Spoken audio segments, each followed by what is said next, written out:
चंद्रयान-3 का प्रज्ञान rover Vikram lander से बाहर निकलकर चांद की सतह पर दूर दराज इलाके में रहस्यमयी जानकारियां इसरो के वैज्ञानिकों के पास भेज रहे हैं। इसी बीच इसरो के वैज्ञानिकों के पास एक ऐसा वीडियो आया है जिसे देखकर दुनिया भर के वैज्ञानिक हैरान हो गए हैं। इस वीडियो ने पूरी दुनिया में तहलका मचा दिया है। वीडियो को देखने से पहले हम आपको कुछ जानकारियां देना चाहते हैं।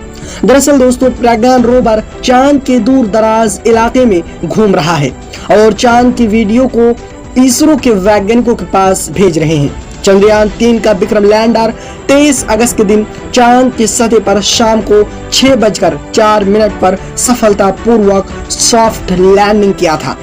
क्योंकि चंद्रयान का लैंडर धरती से लगभग 3,84,400 किलोमीटर दूर चांद तक की सफर को लगभग 40 दिनों में पूरा किया था, इसीलिए रात भर विक्रम लैंडर को आराम करने दिया गया और सुबह 24 अगस्त के दिन विक्रम लैंडर का गेट खोला गया और प्रज्ञान रोवर चांद की सतह पर बाहर निकल आया। इस वीडियो में आप देख सकते हैं कि चंद्रयान-3 का प्रज्ञान रोवर कैसे धीरे धीरे चांद की सतह की ओर रवाना हो रहा है। चंद्रयान-3 के इस चहलकदमी को देखकर सारी दुनिया में तहलका मचा हुआ है, क्योंकि दोस्तों इसमें हैरान कर देने वाली बात तो ये है कि चंद्रयान का प्रज्ञान रोवर चांद की सतह पर जहां जहां भी घूम रहा है वहां पर अपना टायर का निशान छोड़ रहा है, जिसमें भारत का अशोक स्तंभ और इसरो का चिन्ह छपा हुआ है। और दोस्तों ऐसा पहली बार हुआ है, क्योंकि चांद के दक्षिणी ध्रुव पर पहली बार भारत की चंद्रयान ने ही लैंडिंग की है और इसी के साथ भारत चांद के दक्षिणी ध्रुव पर उतरने वाला दुनिया का पहला देश बन गया है। अमेरिका, रूस और चीन समेत अन्य किसी भी देश की हिम्मत चांद के इस इलाके में लैंडिंग करने की नहीं हुई है, जबकि हमारे होनहार वैज्ञानिकों ने चांद के इस इलाके में अपने अंतरिक्ष यान को उतारने में सफलतापूर्वक लैंड कर चुका है।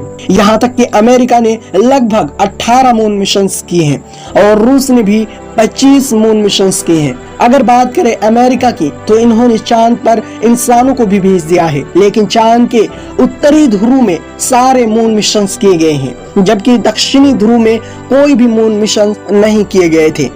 तो आखिर चंद्रयान के प्रज्ञान रोवर ने ऐसा क्या कमाल कर दिखाया है जिससे दुनिया भर में भारत के ही नारे गूंज रहे हैं। आपको जानकर हैरानी होगी कि चंद्रयान-3 ने जैसे ही चांद के दक्षिणी ध्रुव पर कदम रखा, वैसे ही इसरो के पास एक मैसेज भेजा जिसमें लिखा हुआ था कि मैं चंद्रयान-3 अपनी मंजिल पर सफलतापूर्वक पहुंच गया हूं, जिसे देखकर इसरो के खुशी का तो ठिकाना ही नहीं था। पूरी दुनिया में भारत और इसरो के जय जयकार हो रहा था। लेकिन इसी बीच हमारा विक्रम लैंडर और प्रज्ञान रोवर एक महाप्रयोग का आरंभ कर चुके थे, जिसे चांद के इतिहास में सुनहरे अक्षरों में लिखा जाएगा और इसके बारे में सुनकर आप भी खुशी से उछल पड़ेंगे। इसीलिए आप अपनी उत्सुकता को कंट्रोल करके कुर्सी की पेटी बांध लीजिए, क्योंकि हम आपको जो बात बताने जा रहे हैं वो कोई साधारण बात नहीं है।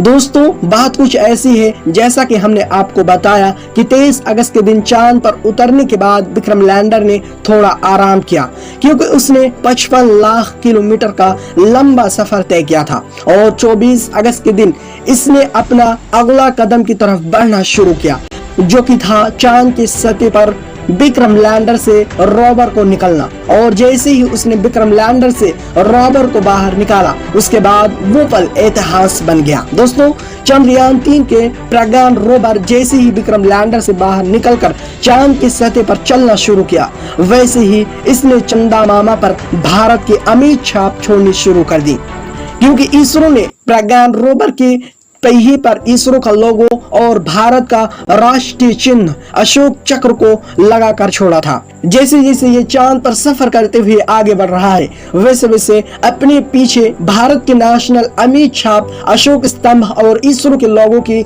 छाप छोड़ते हुए आगे बढ़ रहे हैं। यानी कि आज से अगर हजारों साल बाद कोई देश या कोई एलियन प्रजाति वहां पर पहुंचे, तो उसे भारत की ये छाप वैसे के वैसे ही दिखाई देंगे। लेकिन आपके मन में ये सवाल आ रहा होगा कि चांद की मिट्टी पर बने ये चिन्ह कई सालों तक कैसे रह सकते हैं। दरअसल दोस्तों ऐसा इसलिए क्योंकि चांद पर काफी पतला वातावरण है, इसीलिए यहाँ पर धूल मिट्टी नहीं उड़ती। इसी वजह से साल 1969 में जब एस्ट्रोनॉट्स नील आर्मस्ट्रॉन्ग ने चांद के सतह पर पहली बार कदम रखा, तब से लेकर आज तक चांद की सतह पर उनके पैरों के निशान वैसे के वैसे ही मौजूद हैं। और चंदा मामा पर अपनी छाप छोड़ने के लिए भारत दुनिया भर के सभी स्पेस एजेंसियों से सबसे आगे निकल चुका है, क्योंकि प्रज्ञान रोवर चांद के दक्षिणी ध्रुव पर जहां जहां भी जाएगा वहां वहां इसरो का लोगो और अशोक स्तंभ छपता हुआ जाएगा, जिसे देख खुद चंदा मामा भी नहीं मिटा पाएंगे। आपको बता दें कि चंद्रयान 3 के लॉन्च होने से पहले इसरो ने एक वीडियो जारी किया था, जिसमें दिखाया गया था कि प्रज्ञान रोवर जैसे जैसे आगे बढ़ रहा है वैसे वैसे अपने पीछे अशोक स्तंभ और इसरो के लोगो का निशान छोड़ते हुए आगे बढ़ रहा है। और अब वैसे ही अपनी सफर की शुरुआत करके प्रज्ञान रोवर ने चांद की खाली जमीन पर भारत की कामयाबी का चिन्ह गाड़ना शुरू कर दिया है। तो जैसे कि आप जानते हैं कि चंद्रयान 3 का मिशन अगले 14 दिनों तक चलने वाला है। ऐसे में इन 14 दिनों में प्रज्ञान रोवर अपनी लैंडिंग साइट और आसपास के इलाकों में काफी लंबा सफर तय करने वाला है। तो जरा सोचिए कि मिशन पूरा होने तक चांद के इस इलाके में अशोक स्तंभ और इसरो के लोगों के निशान कितनी जगह पर फैल जाएंगे। चले दोस्तों, प्रज्ञान रोवर की बनावट और उसके मिशन के बारे में थोड़ा जानकारी लेते हैं। प्रज्ञान रोवर का वजन 26 किलोग्राम है। चांद के ऊबड़ खाबड़ सतह पर चलने के लिए इसमें 6 टायर्स लगाए गए हैं और इसका इलेक्ट्रॉनिक सिस्टम इन 6 पहियों पर सवार होकर पहुंचता है और ये पावर हासिल करता है ताकि अगर 2 पहिए मिट्टी में धंस जाए तो बाकी के 4 पहिए उसे खींचकर बाहर निकल सके। इसके अलावा इसके और पहियों को पकड़ कर रखने वाली रॉकेट को भी काफी मजबूत बनाया गया है ताकि पत्थर या फिर किसी चीज से टकरा जाता है तो इसके उपकरणों को कोई नुकसान न पहुंच पाए। वैसे इसमें पहले से ज्यादा बड़ा सोलर पैनल लगाया गया है जो सूरज की रोशनी 24 घंटे लगातार प्रज्ञान रोवर को चार्ज करता रहेगा। आप सोच रहे होंगे कि धूप तो 10 से 12 घंटे ही होते हैं, तो फिर 24 घंटे इसकी चार्जिंग कैसे हो पाएगी। आपको बता दें कि चांद पर एक दिन पृथ्वी के 28 से 29 दिनों के बराबर होता है, यानी कि चांद पर 14 दिन की सुबह और 14 दिन की रात होती है।